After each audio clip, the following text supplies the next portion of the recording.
이 시간 은혜 받으실 하나님의 말씀은 요한복음 18장 37절에서 38절 말씀입니다. 요한복음 18장 37절에서 38절 말씀을 다 같이 합독하시겠습니다. 빌라도가 이르되 그러면 내가 왕이 아니냐? 예수께서 대답하시되 내 말과 같이 내가 왕이니라. 내가 이를 위하여 태어났으며 이를 위하여 세상에 왔나니 곧 진리에 대하여 정언하려 함이로라. 무릇 진리에 속한 자는 내 음성을 듣느니라 하신대 빌라도가 이르되 진리가 무엇이냐 하더라. 이 말을 하고 다시 유대인들에게 나가서 이르되 나는 그에게서 아무 죄도 찾지 못하였노라. 아멘. 오늘도 복되고 거룩한 죄 전에 나와가지고 찬양과 경배드리는 여러분들을 주님께서 기쁘게 받으실 것입니다. 두세 세 사람이 내 이름으로 모인 곳에 나도 그들 중에 있느니라. 오늘 그분을 발견하고 함께 하심으로 인해서 그분의 능력이 여러분의 능력이 되기를 바라고 그분의 승리가 여러분의 승리가 되기를 주의 이름으로 축원합니다. 곁에 있는 분에게 얘기하십시오. 성도님은 주님께 사랑받고 계십니다. 우리 성가대도 사랑받고 있습니다. 오늘 저는 본문을 중심으로 과연 진리가 무엇인가 이 같은 제목을 가지고 함께 은혜 나누고자 합니다. 진리가 무엇이냐? 이 질문은 단순한 호기심이 아니라 시대와 역사를 관통하는 그동안의 인간의 질문이었습니다. 세상에는 항상 두 가지가 공존하고 있었는데 빛과 어둠, 그리고 선과 악, 의와 불의와 진실과 거짓입니다. 마찬가지로 성경 안에도 두 가지 종류의 늘 다툼이 있었는데 그것은 성령의 역사와 아울러 귀신의 역사, 마귀의 역사가 있었습니다. 한마디로 진리가 있고 비진리가 대립하고 있었죠. 그래서 오늘날도 세상은 혼란과 거짓 속에서 방황하게 되고 인간들은 참으로 변하지 않는 진리가 어디 있는가 추구하게 되는 것을 볼 수가 있습니다. 그러면 여러분 과연 진리가 어디에 있고 어디 가서 만날 수 있나요? 우선 첫째로 우리가 알아야 될 것은 진리는 사람들이 옳다고 해서 만들어지는 것이 아니라는 것입니다. 오늘날 사람들은 각자의 생각과 가치, 어떤 기준을 자기의 진리로 삼고 살아가는 경향이 많이 있습니다. 세상의 모든 종교도 나름대로 다 진리를 추구한다고 말하죠. 인류 속의 위대한 스승, 철학자, 또 과학자, 종교가들 각각 말하는 진리 따로 있어요. 종교를 신봉하는 사람들은 자기들이 섬기는 그런 대상과 더불어 교리를 진리라 그렇게 말하고 정치가들은 자신들이 믿고 추구하는 사상과 이념을 진리라 주장합니다. 과학자들에게 있어서는 의학이나 또 물리학, 우주 이론 이런 것들을 진리라고 말하고 스포츠 선수들은 체력과 기력과 그리고 힘, 이 건강이 진리다. 그렇게 개똥 철학처럼 주장하는 사람도 있어요. 어떤 사람은 각자 이것이 진리다. 그렇게 생각하는 것이 진리라고 그렇게 말하는 사람도 있어요. 우리가 알아야 될 것은 진리는 사람들에 의해서 만들어지는 것이 아니라는 것입니다. 이것이 옳다. 그래서 다수결로 결정되는 것도 아닙니다. 진리는 오중복음과 삼중 축복인 것입니다. 사람의 기분이나 환경, 시대 유행에 따라 변하지 않는 것, 그것이 바로 하나님의 말씀입니다. 어제나 오늘이나 1.1획도 변치 않는다 말씀하고 있습니다.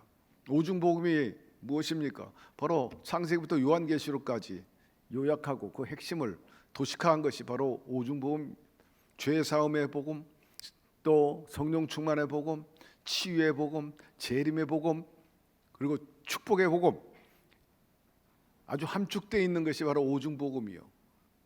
요한 3서 또한 1장 2절에 영혼이 잘됨 같이 범사가 잘되고 강건하리라. 이것이 바로 진리인 것입니다. 진리는 거짓이 없어요. 100% 순도, 아주 온전한 것입니다. 이단 사이비들이 자기들이 진리라고 주장하지만 거기는 불순분이 참 많아요. 아무리 99.9%라 할지라도 0.01%의 불순물이 있다면 그것은 참 진리가 되지 못하는 겁니다. 명색이 교회라고 주장하면서 악령의 역사가 일어나고 교회 목사라고 하는데 거짓 목사가 있고, 그래서 많은 잘못된 계도를 하게 되고 거기에 빠진 사람들이 패가 망신하고 인생을 망치는 경향이 많이 있습니다. 이런 것들을 어떻게 분별해낼 수 있습니까? 공부 많이 하면, 수양하면, 경험이 많으면? 결코 그렇지 않아요. 여러분, 영을 분별하려면 성령으로 충만해야 합니다. 성령이 오면 성령께서 주께서 가르친 모든 것들을 생각나게 하고 분별케 하신다 말씀하시고 있어요. 요한복음 14장 함께 읽어봅시다. 보혜사 곧 아버지께서 내 이름으로 보내실 성령, 그가 너희에게 모든 것을 가르치고 내가 너희에게 말한 모든 것들을 생각나게 하리라. 따라서 무엇보다 성령으로 충만함 받게 되기를 바랍니다. 성령의 생각, 성령의 말하게 하심, 성령의 능력과 그 분별의 은혜를 통해서 악령과 그리고 성령의 역사를 구별하게 되기를 바라고, 거짓과 참을 분별하게 되기를 바라고, 하나님의 음성과 마귀의 음성을 분별하게 되기를 바랍니다. 진리는 오중보가 삼중 축복이 핵심이고 그 중심, 그 말씀의 근간은 바로 예수 그리스도이신 것입니다. 예수님께서 분명히 말씀하셨어요. 내가 곧 길이요 진리니 나로 말미암지 않고는 아버지께로 올 자가 없느니라. 진리는 어떤 사상이나 이론이 아니라 바로 인격적인 예수 그리스도이십니다. 예수 그리스도의 복음만이 진리요 구원의 길입니다. 세상의 모든 가치, 사상은 시대에 따라 변하게 됩니다. 유행이 바뀌고 기술도 바뀌고 트랜지스타가 아날로그가 되고 아날로그가 나중에는 나중에 AI가 올라같이 디지털 거쳐가지고 AI가 왔습니다만 자꾸 변천되는 거예요. 정치적인 사상도 마찬가지예요. 한때는 절대가치 안 지키면 죽었어요. 우리나라 역사에 보면 유신 같은 것, 유신 헌법은요 그거 어기고 반대하면 무조건 감옥에 가요. 그런데 유신이 지금 어디 갔나요? 시진핑이 자기 나름대로의 정치 사상을 가지고 밀어제끼는데 시진핑이 영원하지 않지 않습니까? 그도 시작이 있는 만큼 끝도 있습니다. 세상에 변하지 않는 건 아무것도 없어. 그러나 오직 하나, 하나님의 말씀은 변치 않고 예수님은 어제나 오늘이나 영원토록 동일하신 분이신 것입니다. 예수님의 사랑과 용서의 가르침은 2000년이 지나서 시대가 바뀌어도 여전히 변질되지 않고 여전히 그대로입니다. 그렇기 때문에 인류 구원의 길이 되시는 거죠. 만약에 예수님의 말씀이나 예수님이 변하거나 흔들린다면 어떻게 하겠습니까? 우리에게는 절망일 것입니다. 만약에 예수 그리스도가 다시 살아나심이 없다면 우리처럼 불쌍한 자가 없을 것이라고 사도 바울이 설파한 것처럼 말입니다. 예수님이 시대에 따라서 변절하고 배신하고 말한 것을 뒤집어 버리고 그 믿는 우리는 뭐가 됩니까? 불쌍한 사람이 될 것입니다. 그러나 우리 주님은 부활하셨습니다. 오늘도 시대와 공간을 초월해서 두세 사람이 내 이름으로 모인 곳에 나도 그들 중에 있느니라. 오늘 성령으로서 우리 가운데 오셨어요. 그와 같이 내버려 두지 않는다는 것입니다. 여전히 2000년 전에 병든 자를 고친 것처럼 오늘 고치실 것이고 가난한 자에게 복된 소식을 주실 것이며 악령에게 눌려있는 자를 자유케 해 주실 것입니다. 예수님은 우리의 길잡이요 우리의 인생길을 인도하십니다. 토요일날 어제 저는 작은 낭패를 경험했습니다. 점심때 두 그룹과 더불어 식사를 하게 돼 있어요. 외부 손님들인데 제 교회로 오면 만나가지고 좋은 식당으로 인도하겠습니다. 그랬습니다. 그런데 30분 전에 제 핸드폰이 목통이 돼 버렸어요. 희한하게 그 전날부터 충전해도 충전이 안 되는 거예요. 그래서 검색을 해보니까는 인터넷을 통해 검색을 하니까 배터리에 문제가 있어서 그렇다는 거예요. 조바심이 생겼어요. 왜요? 토요일인데 오전에만 삼성전자 서비스 센터가 근무하고 오후에는 문을 닫으니까 제 입장에서는 이 핸드폰이 먹통이 되면 보통 일이 아니에요. 주일날 행사가 얼마나 많은지 장로님이나 우리 관계자들이 저한테 계속해서 전화하거나 또는 카톡을 보내는데 먹통이에요. 또 외부에 관계된 모든 것들이 먹통이에요. 자, 토요일 오후와 주일날 넘기고 또 월요일날 여러 가지 일이 있는데 거기 행사에 참석하고 언제 내가 서비스 센터 갔다 올 수 있을까? 당황스러웠습니다. 그럼에도 불구하고 손님이 와서 무조건 기다리지는 모르지만 당부를 하고 관계자한테 좀 기다리시라고 결례죠. 사실은 서비스 센터로 갔죠. 문 닫기 전에 갔더니 또 사람이 워낙 많아. 할 수 없이 기다렸죠. 그래도 하나님의 은혜로 빨리 고치게 돼가지고 그래서 다시 정상으로 작동하게 되어서 식사 시간을 상당 기간 이제 늦춰가지고 가게 되었는데, 여러분 우리 길을 찾아갈 때라든지 혹은 또 산행할 때 말입니다. 이렇게 스마트폰에 앱이 깔려 있는데 이게 먹통이면 또 배터리가 나가버리면 이거 보통 낭패가 아닌 것입니다. 다급한데 급히 전화를 해야 되는데 전화번호를 모르는 거예요. 제가 그거 다 외울 수도 없고 제 가족 전화번호 다 지금 외우지를 못해. 왜? 늘 핸드폰에 있기 때문에. 비서 전도사님이나 우리 장로 회장님이나 누구한테 연락을 해야 되는데 알 수가 있어야죠. 내 몸에 과거처럼 수첩이 있든지 아니면은 메모를 해가지고 어딘가 내가 끼워 넣고 있어야 되겠구나. 급하면 핸드폰이 먹통이 되면 손수 연락할 수 있는 데는 119밖에 없어. 112하고 119. 그것도 남의 핸드폰을 빌려가지고 말이야.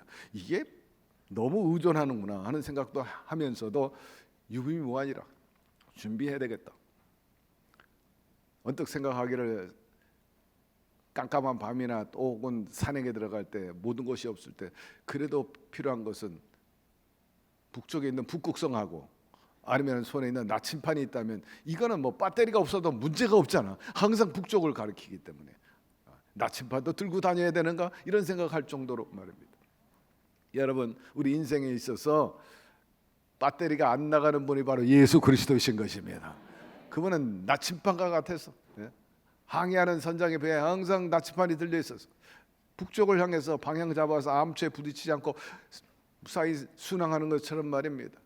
여러분 성경의 말로 우리의 인생의 나침판이요 예수 그리스도는 어제나 오늘이나 영원토록 동일하시는 분이신 것입니다.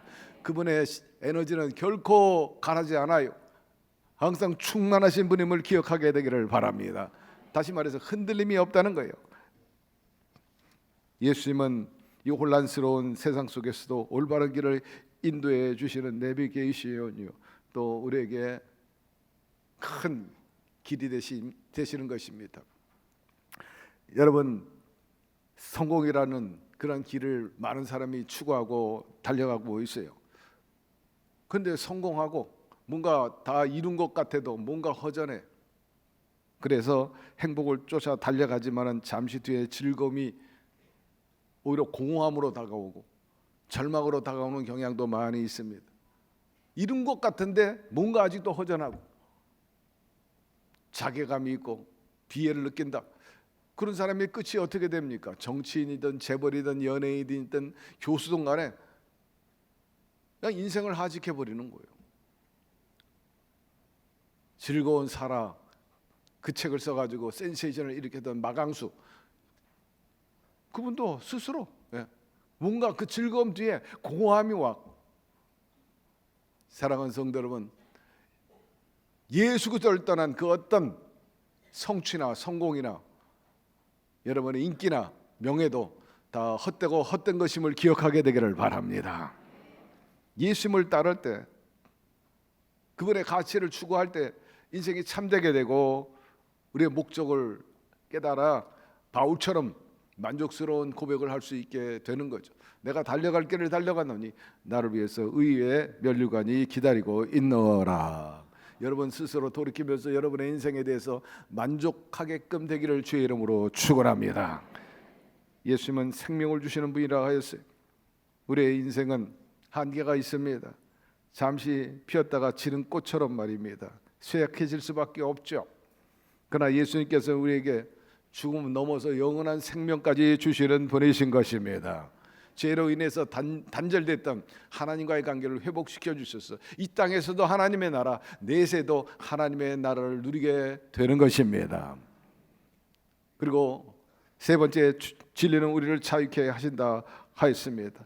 세상은 우리에게 다 진실을 주지 않아요. 때로는 세상은 우리를 속이기도 하고 거짓을 줍니다. 그러나 진리이신 예수님은 우리가 그것을 분별할 수 있게 하시고 결코 거짓과 마귀의 그 괴계에 들어가지 않도록 막아주시는 분이신 것입니다. 아니 우리의 조상 때부터 오는 그 저주, 우리가 죄 지은 것으로 인한 그 징벌에 대해서도 주님께서 동이 서가 먼 것처럼 아니 주홍빛과 같이 붉을지라도 흰 눈과 같이 희게 해 주시는 분이신 것입니다. 가난과 우환과 저주와 질병에서 해방시키신다 말씀하고 있어요. 누가? 진리가, 그 진리신 예수님이 모든 속박에서 자유케 하리라. 죄에서의 자유, 두려움에서의 자유, 헛된 인생에서 자유. 그런데 아직도 많은 사람들이 이 자유를 누리지 못해 있어. 악한 원수 마귀가 묶고 있는 그 사슬에 아직도 헤어나지 못하는 것을 볼 수가 있습니다. 과거에 미국 남북 전쟁 때도 그런 일이 있었고 2차 세계 대전 이후에 일본군들이 그런 일을 보였는데 노예 해방이 됐는데도 불구하고 해방된 줄 모르는 거예요. 믿지 않는 거예요. 링컨 대통령이 남북 전쟁에서 이겨가지고 해방을 시켰는데도 불구하고 여전히 자기들은 노예. 일본 때 전쟁 필리핀에서 할 때 일본하고 미국 할 때 이미 끝났는데도 불구하고 한 외딴 섬에서 그 살아남아 있는 일본군들 전쟁 끝난지도 모르고 끝났다 해도 믿지도 않고 숨은 굴에서 나오지도 않고 그렇게 자그마치 20년을 지냈던 사람들 있지 않습니까? 어둠에서 광명으로 나오긴 했지만 여러분 시대의 변천에 대해서 아직도 모르고 그렇게 묶여 있는 사람들 말입니다. 우리 조선 사람들도 그랬어요. 이미 다 해방이 되고 자유가 있게 되고 그런데 아직도 조선시대 그 사고를 갖고 있어가지고 상반제도에 묶여가지고 아직도 머슴이고 아직도 종인 줄 알아. 사랑하는 성도 여러분, 우리는 마귀의 종이 아님을 기억하게 되기를 바랍니다. 주님께서 자유를 주신 거예요. 우린 자유인이요, 왕같은 제사, 거룩한 나라, 소유된 하나님의 백성인 것입니다. 일제 때만 해도 아직도 상반제도가 있었어요. 그러나 그것이 풍비박산 난 것은 한국 전쟁 때문입니다. 한국 전쟁 때는 빈부귀천이 없어. 많이 배우고 못 배우고 상관없어. 모두가 박살났으니까. 모두가 다 제로 베이스로 돌아갔어. 그러니까 거기서 무슨 양반이 나고 상관이고 양반이라고 뭐 위세할 그런 여건도 없었죠. 다 박살났어.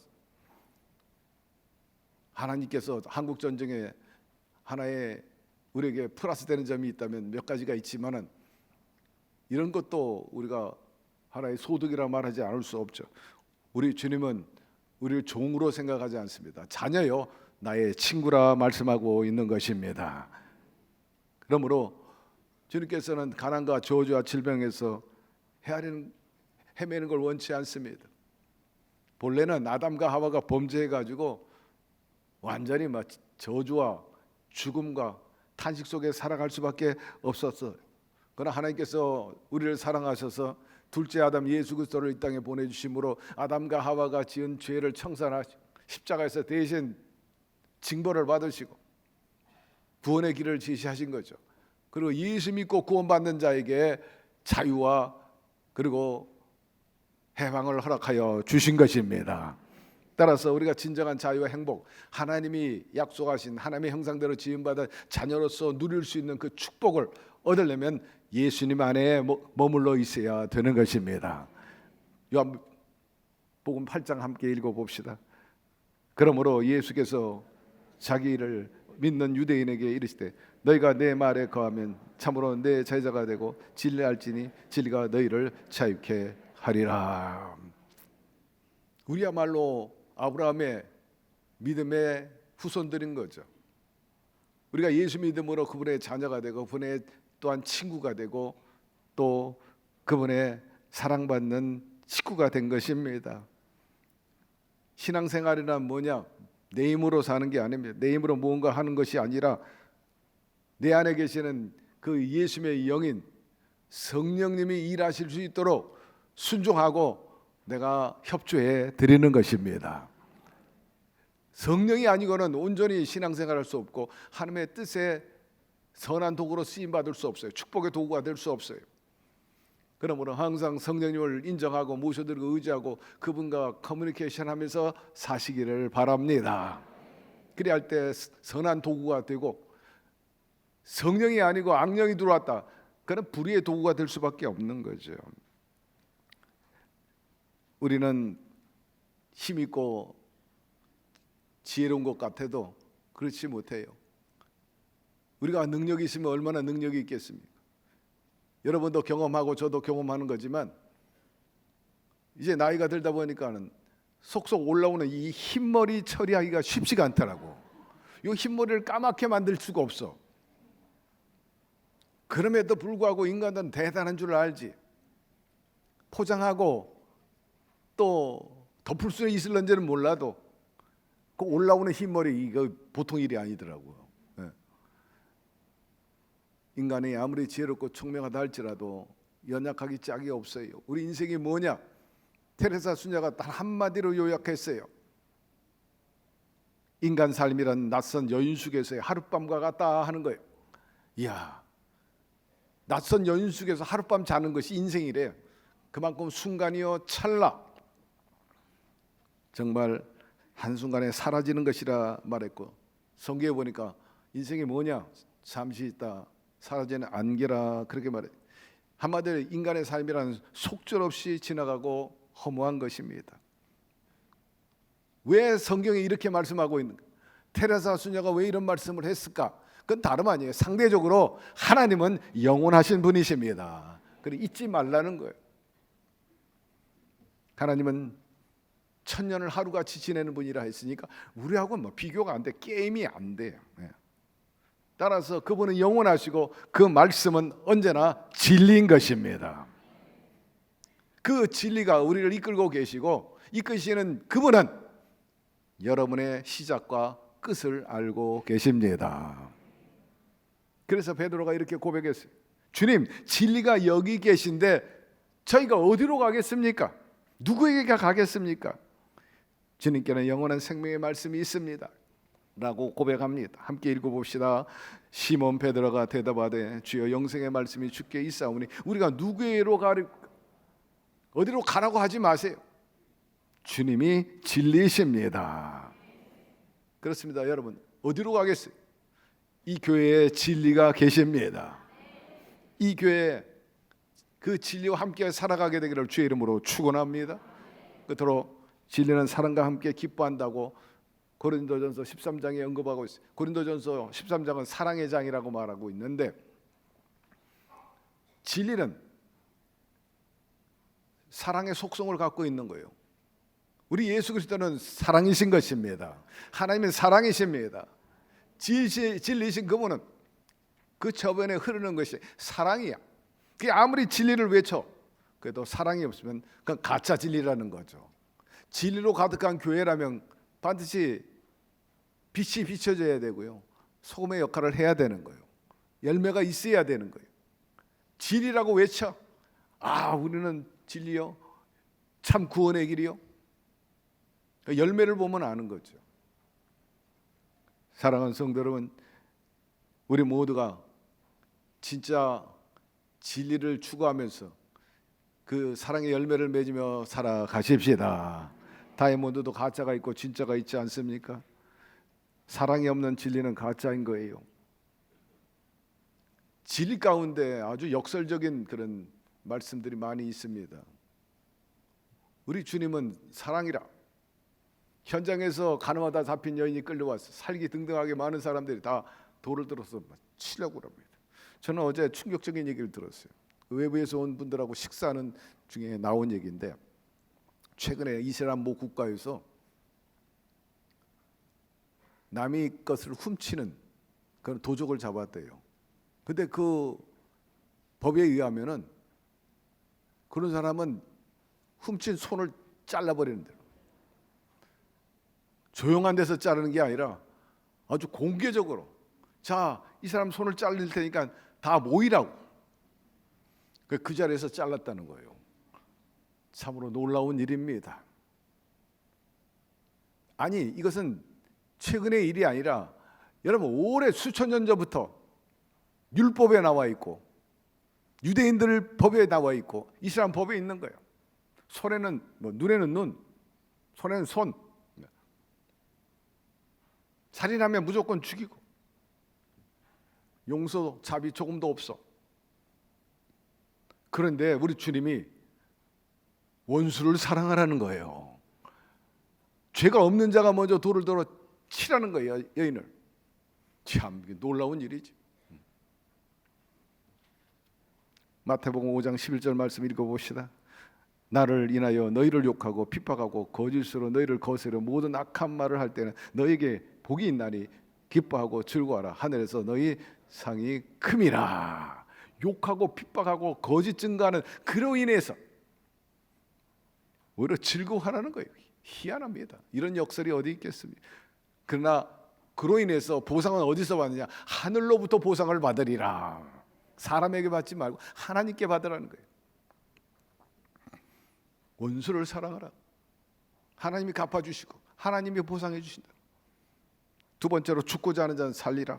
함께 읽어봅시다. 진실로 진실로 너에게 이르노니 하늘의 일이 땅에 떨어져 죽지 않으면 하늘 그대로 있고 죽으면 많은 열매를 맺느니라. 자기 생명을 사랑하는 자는 잃어버릴 것이요 이 세상에서 자기 생명을 미워하는 자는 영생토록 보존하리라.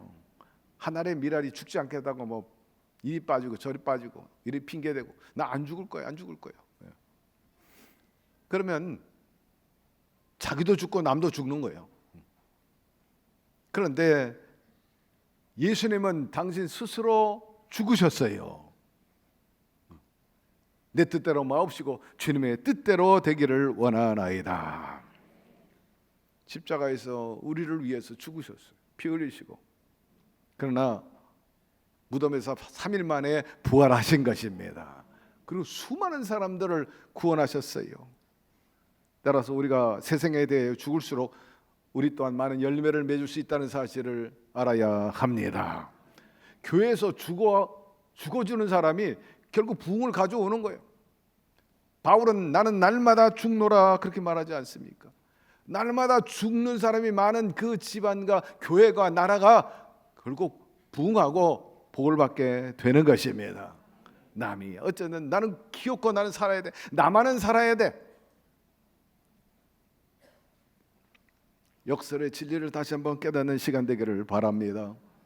또한 말씀 있죠. 주라 그리하면 넘치도록 채워주리라. 함께 읽습니다. 주라 그리하면 너에게 줄 것이니 곧 후이되어 누르고 흔들어 넘치도록 하여 너에게 안겨주리라. 너희가 헤아린 그 헤아림으로 너희도 헤아림을 도로 받을 것입니다.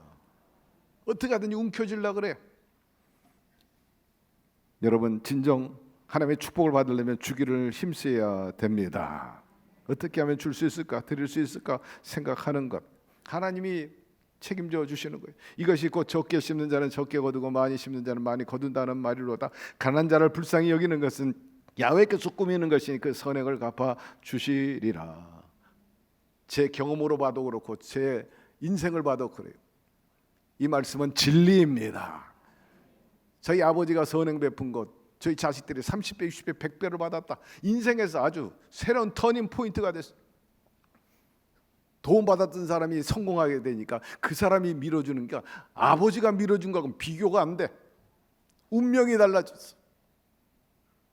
한 번 등록금 대줬더니 6년 내내 등록금 받아. 하나 심었는데 죽어가는 사람 도와주니까 살아나니까 그분이 대신 아버지 역할을 해줬어. 길을 열어줬지. 하나님은 살아 계십니다. 따라서 될 수 있으면 옷 한 가지라도 나눌 줄 알게 되기를 바라고, 양식을 나누게 되기를 바랍니다. 무엇이 하나라도 주려고 하시기를 바랍니다. 주면 없어질 것 같고 하나님께 바치면 없어질 것 같지만 결코 그렇지 않아요. 하나님은 더 넘치도록 채워 주십니다. 약할 때 강함이라. 약한 자가 어떻게 강해?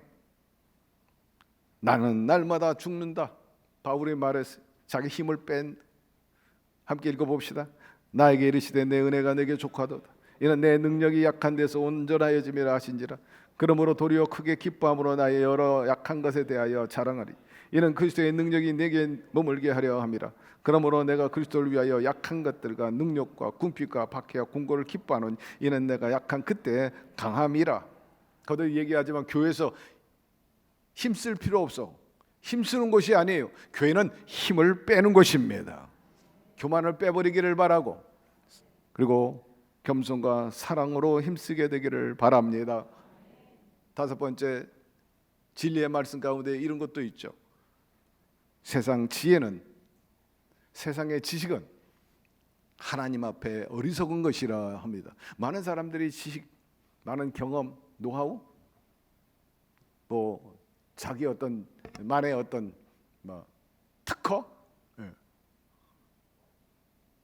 자랑합니다. 내가 좀 남다르고 내가 특별하다. 그러나 하나님 보시기에는 오히려 그것이 어리석음이라 그렇게 단정하신다는 겁니다. 반대로 성경에 보니까 하나님 말씀에 순종하고 겸손하고 의지하는 그 사람이 참 지혜로운 사람이라 정의합니다. 하나님을 따르고 말씀대로 사는 자가 지혜로운 사람이에요. 어리석지 않다는 거죠. 세상의 지혜는 첫째로 하나님과의 반해, 하나님의 말씀 우습게 여깁니다. 자기 중심적이죠.